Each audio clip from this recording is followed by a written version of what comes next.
Dubai, United Arab Emirates, what's your dream car to drive?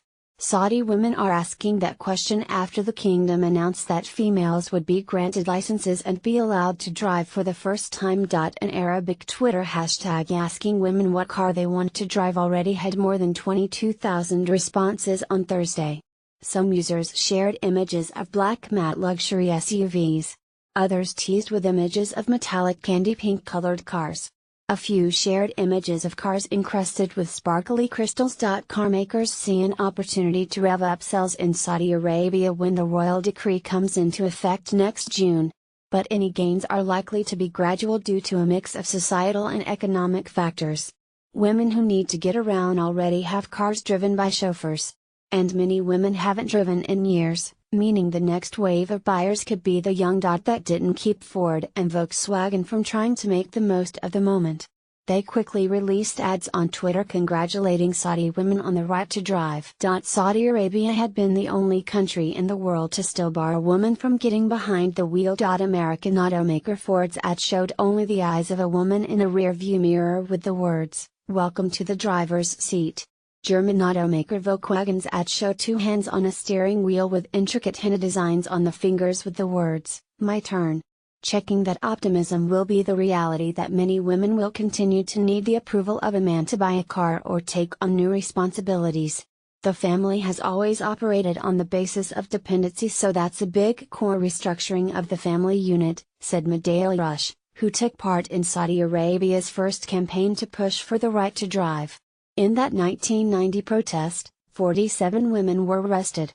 They faced stigmatization, lost their jobs and were barred from traveling abroad for a year. I had no idea it was going to take like 27 years, but anyway, we need to celebrate, Rush said. That won't entail buying a new car, though. She hasn't driven in nearly 30 years, she says, and her two daughters still need to learn how to operate a vehicle. Allowing women the right to drive is seen as a major milestone for women's rights in Saudi Arabia, but also for the Saudi economy. The kingdom's young and powerful crown prince is behind a wide-reaching plan to transform the country and wean it off its reliance on government spending from oil exports. Allowing women to drive helps to ensure stronger female participation in the workforce and boosts household incomes. It can also save women the money they now spend on drivers and transportation. The Saudi government says there are 1.37 million drivers in the country, with the majority from South Asian countries working as drivers for Saudi women. The drivers earn an average monthly salary of around $400, but the costs of having a driver are much higher. Families must also pay for their entry permits, residence permits, accommodation, flight tickets and recruitment.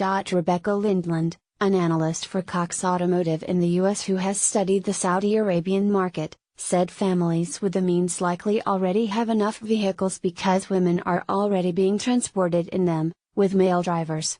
Those women could simply start driving the vehicles they already own. There are also many Saudi families who do not have the money to buy new cars. The idea that 15 million women are going to go out and buy a car is not realistic, Lindland said. We may not have incremental sales because those that are already with more freedoms already probably have access to a car.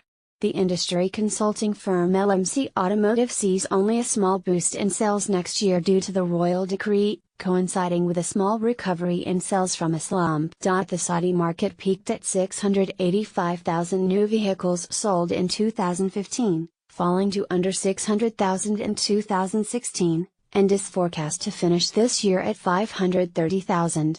LMC had predicted a modest recovery next year based on an improved economy and sees a little added boost from women drivers. Although Saudi Arabia has a reputation for liking luxury goods, mainstream brands dominate the car market with a 93% share of sales, according to LMC.